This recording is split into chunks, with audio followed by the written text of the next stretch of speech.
घर किसका जब छोटे भाई ने मांगा घर का बंटवारा। जिस बड़े भाई ने अपना खून पसीना एक करके परिवार के लिए महल खड़ा किया, उसी भाई ने जब छोटे ने घर का बंटवारा मांगा, तो बड़े ने बिना कुछ कहे ऐसा कदम उठाया जिससे पूरे परिवार की नींव हिलाकर रख दी। नमस्कार दोस्तों, वर्मा स्टोरीज में आपका स्वागत है। मैं हूं आपका दोस्त विवेक वर्मा, और आज मैं जो कहानी लेकर आया हूँ वह हर उस घर की कहानी है जहाँ ईंट पत्थरों के मकान को लोग अपना घर समझ बैठते हैं। आज के इस दौर में लोग यह भूल गए हैं कि घर दीवारों से नहीं, बल्कि उसमें रहने वाले लोगों के प्यार, समर्पण और त्याग से बनता है। यह कहानी आपके दिल को छू लेगी और आपको यह सोचने पर मजबूर कर देगी कि असली दौलत आखिर क्या होती है। यह कहानी है आनंद नगर नाम के एक शांत और पुराने कस्बे में रहने वाले ब्रिजेश जी की। ब्रिजेश जी का जीवन किसी कठोर तपस्या से कम नहीं था। जब वे मात्र 18 वर्ष के थे, तभी एक भयंकर महामारी ने उनके माता पिता को उनसे हमेशा के लिए छीन लिया था। उस छोटी सी उम्र में ब्रिजेश के कंधों पर अपने 8 साल के छोटे भाई निशांत की जिम्मेदारी आ गई थी। जिस उम्र में लड़के अपने भविष्य के सपने बुनते हैं, दोस्तों के साथ घूमते हैं, उस उम्र में ब्रिजेश ने अपने सपनों की चिता जला दी, ताकि उसके छोटे भाई की जिंदगी में कभी अंधेरा ना आए। ब्रिजेश ने पढ़ाई छोड़ दी और कस्बे की एक बड़ी अनाज मंडी में बोरियां उठाने का काम शुरू कर दिया।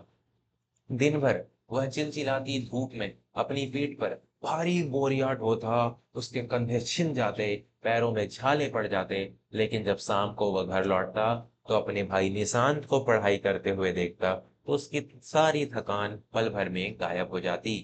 कुछ सालों बाद ब्रिजेश का विवाह मालती से हो गया। मालती एक बेहद संस्कारी, दयालु और समझदार स्त्री थी। उसने घर में कदम रखते ही निशांत को अपने देवर की तरह नहीं, बल्कि अपने सगे बेटे की तरह अपना लिया। मंडी में खून पसीना बहाकर ब्रिजेश ने धीरे धीरे पैसे जोड़ना शुरू किया। उनके माता पिता एक जर्जर कच्ची झोपड़ी छोड़कर गए थे, जिसकी छत बारिश में टपकती थी। ब्रिजेश का सपना था कि वह अपने छोटे भाई के लिए एक पक्का और बड़ा मकान बनाए। मालती भी रात रात भर जागकर लोगों के कपड़े सिलती, ताकि घर का खर्च में मदद हो सके और मकान के लिए ज्यादा पैसे बच सके। पूरे 15 सालों की कठोर तपस्या, अपना पेट काट कर जोड़े गए एक एक पैसे और दिन रात की अटूट मेहनत के बाद आखिरकार ब्रिजेश ने उस कच्ची झोपड़ी की जगह एक शानदार 2 मंजिला पक्का मकान खड़ा कर दिया। पूरे आनंद नगर में उस मकान की चर्चा होती थी।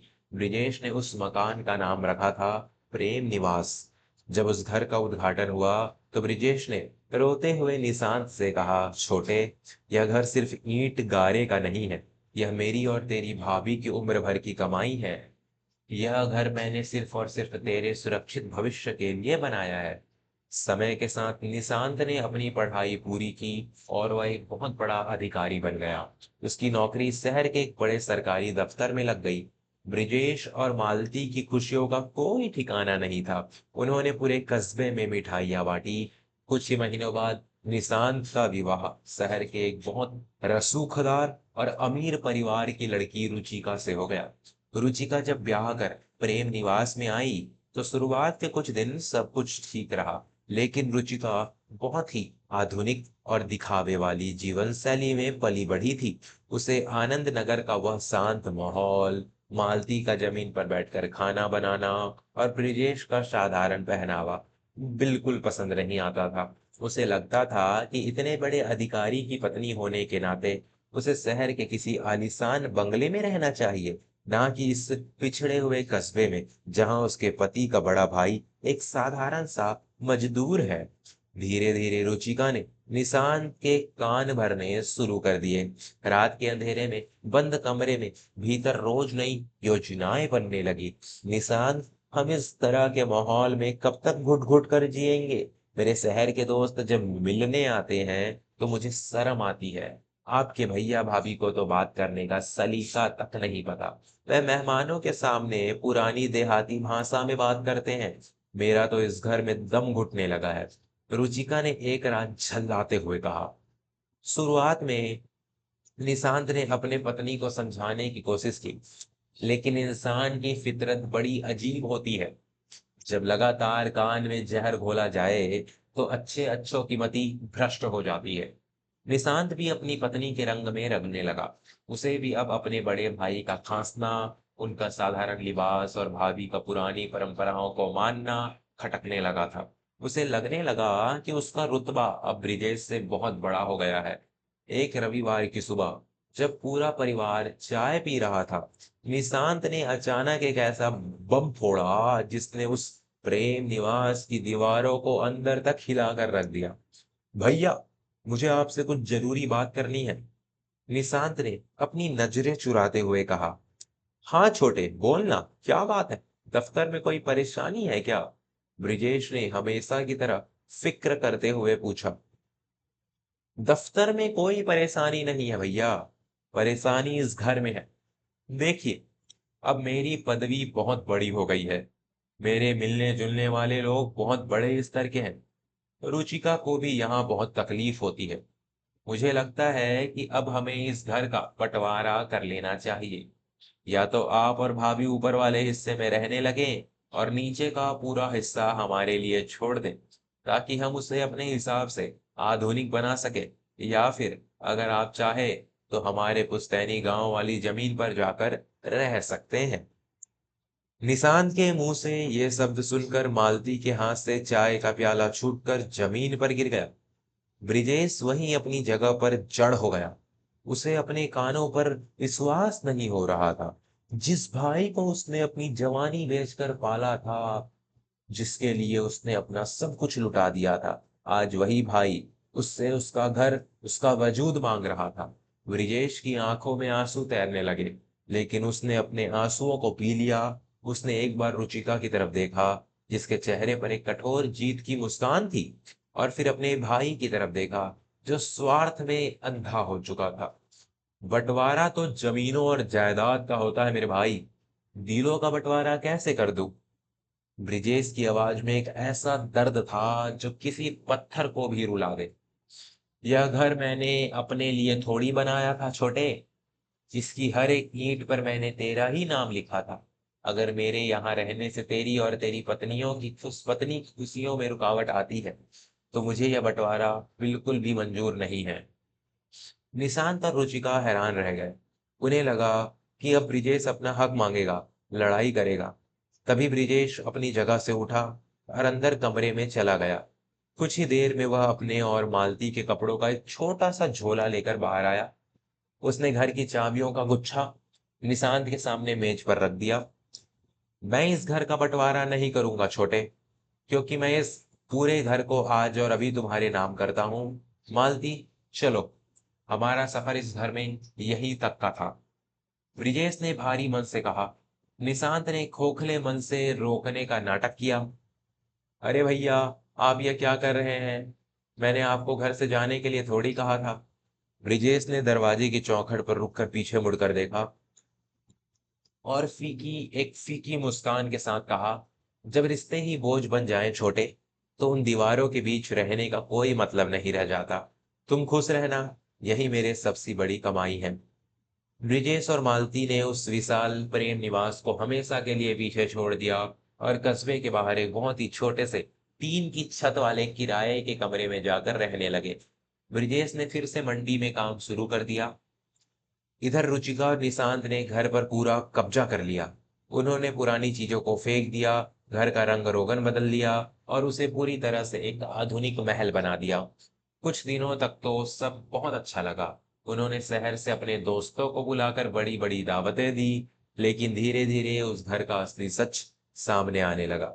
घर बहुत बड़ा था, लेकिन उसमें रहने वाले सिर्फ दो लोग थे। पहले मालती के होने से घर में हमेशा एक रौनक रहती थी। चूल्हे की महक आती थी। ब्रिजेश की भारी आवाज से घर सुरक्षित महसूस होता था। अब वह घर एकदम वीरान और डरावना लगने लगा था। रुचिका को घर के काम करने की आदत नहीं थी, इसलिए वह अक्सर बीमार रहने लगी और चिड़चिड़ी हो गई। निशांत दफ्तर से लौटता तो उसे स्वागत करने वाला कोई नहीं होता। दोनों पति पत्नी के बीच छोटी छोटी बातों पर भयंकर झगड़े होने लगे। समय का चक्र घूमा और करीब 1 साल बाद निशांत पर एक बहुत बड़ी मुसीबत आ पड़ी। उसके दफ्तर में एक बहुत बड़ा घोटाला हुआ, जिसमें कुछ भ्रष्ट अधिकारियों ने साजिश रचकर सारा इल्जाम निशांत के सिर पर मढ़ दिया। निशांत को तुरंत नौकरी से निलंबित कर दिया गया और उस पर लाखों रुपए का जुर्माना लगा दिया गया। अगर वह जुर्माना नहीं भरता तो उसे लंबी जेल हो सकती थी। इस मुसीबत के समय में रुचिका के अमीर परिवार ने उसकी कोई मदद नहीं की। उल्टे रुचिका यह कहकर अपने मायके चली गई कि वह एक अपराधी के साथ अपना जीवन बर्बाद नहीं कर सकती। निशांत के सारे रसूखदार दोस्त जो उसकी दावतों में शराब पीते थे, सबने उससे मुंह मोड़ लिया। निशांत उस बड़े से प्रेम निवास में बिल्कुल अकेला रह गया था। पूरे घर में खौफनाक सन्नाटा पसरा था। उसके पास ना नौकरी थी, ना पत्नी, ना दोस्त और ना ही जुर्माना भरने के पैसे। निशांत और डिप्रेशन में डूबकर निशांत ने एक रात अपने जीवन को समाप्त करने का खौफनाक फैसला कर लिया। उसने छत के पंखे से रस्सी बांध ली थी और जैसे ही वह उस पर लटकने वाला था, अचानक घर का दरवाजा बहुत जोर से खटखटाया गया। निशांत के ने कांपते हुए कदमों से जाकर दरवाजा खोला। सामने ब्रिजेश खड़ा था। ब्रिजेश के बाल पूरी तरह सफेद हो चुके थे और उसका शरीर पहले से भी ज्यादा कमजोर लग रहा था। उसके हाथों में रुपयों से भरा एक पुराना थैला था। निशांत अपने भाई को देखकर फूट फूट कर रोने लगा। ब्रिजेश ने उसे गले से लगा लिया। रो मत मेरे बच्चे, तेरा बड़ा भाई अभी जिंदा है। ब्रिजेश ने निशांत के सिर पर हाथ फेरते हुए कहा, मुझे मंडी में लोगों से तेरे बारे में पता चला। मैंने अपनी पुश्तैनी गांव वाली जमीन और तेरे भाभी के बचे हुए सारे जेवर बेच दिए। इसमें पूरे पैसे हैं। कल सुबह जाकर अपना जुर्माना भर देना। तुझे कुछ नहीं होगा छोटे। निशांत को लगा जैसे किसी ने उसके सीने में खंजर घोंप दिया हो। जिस भाई को उसने अपनी झूठी शान के लिए घर से धक्के मार कर निकाल दिया था, उसी भाई ने अपनी जिंदगी की आखिरी पूंजी भी उसकी जान बचाने के लिए दांव पर लगा दी थी। उसे एहसास हुआ कि उसने ईंट पत्थर के एक निर्जीव ढांचे को पाने के लिए अपने जीवन के असली घर को लात मार दी थी। निशांत वहीं ब्रिजेश के पैरों में गिर पड़ा और दहाड़े मार मार कर रोने लगा। मुझे माफ कर दीजिए भैया, मैं अंधा हो गया था। मुझे लगा कि यह मकान, यह दौलत ही मेरी पहचान है। लेकिन आज मुझे समझ आ गया कि मेरा असली घर यह मकान नहीं, बल्कि आप और भाभी है। जिस घर में आपका आशीर्वाद नहीं, वह घर नहीं, एक खंडहर है, एक कब्रिस्तान है। मुझे सजा दीजिए भैया, लेकिन मुझे छोड़कर मत जाइए। ब्रिजेश की आंखों से भी आंसुओं की धारा बह निकली। उसने अपने छोटे भाई को उठाया और कसकर सीने से लगा लिया। एक बड़े भाई का दिल इतना विशाल होता है कि वह अपने बच्चों जैसी गलतियों को पल भर में माफ कर देता है। अगले ही दिन निशांत अपना सारा सामान लेकर उस बड़े से मकान को छोड़कर ब्रिजेश और मालती के उस छोटे से टिन वाले कमरे में चला गया। उसने जुर्माना भरा, कानूनी लड़ाई लड़ी और अपनी बेगुनाही साबित की। कुछ समय बाद उसे अपनी नौकरी वापस मिल गई, लेकिन इस बार उसने वापस उस बड़े मकान में जाने से साफ इनकार कर दिया। उसने तय किया कि वह जीवन भर अपने भैया और भाभी के चरणों में ही रहेगा, क्योंकि उसे समझ आ गया था कि जहां परिवार एक साथ प्रेम से रहता है, वही जगह दुनिया का सबसे खूबसूरत और महफूज घर होता है। दोस्तों, इस कहानी से हमें यही सीख मिलती है कि कभी भी चंद पैसों, झूठे रुतबे या बाहरी दिखावे के लिए अपने खून के रिश्तों को मत ठुकराइए। माता पिता और बड़े भाई बहन हमारे जीवन की वो नींव होते हैं जो कभी दिखाई तो नहीं देते, लेकिन पूरी इमारत का बोझ वही उठाते हैं। जब यह नींव खिसकती है तो बड़े से बड़े महल भी ताश के पत्तों की तरह ढह जाते हैं। आपको आज की यह कहानी कैसी लगी? अगर इस कहानी ने आपके दिल के किसी कोने को छुआ है, तो इसे अपने परिवार और दोस्तों के साथ जरूर साझा करें। और हाँ, अगर आप वर्मा स्टोरीज पर नए हैं तो हमारे चैनल को सब्सक्राइब करना ना भूलें, ताकि ऐसी ही जीवन से जुड़ी और भावुक कहानियां हम आप तक पहुंचाते रहें। मैं हूं विवेक वर्मा। अपना और अपने परिवार का हमेशा ख्याल रखिएगा। नमस्कार।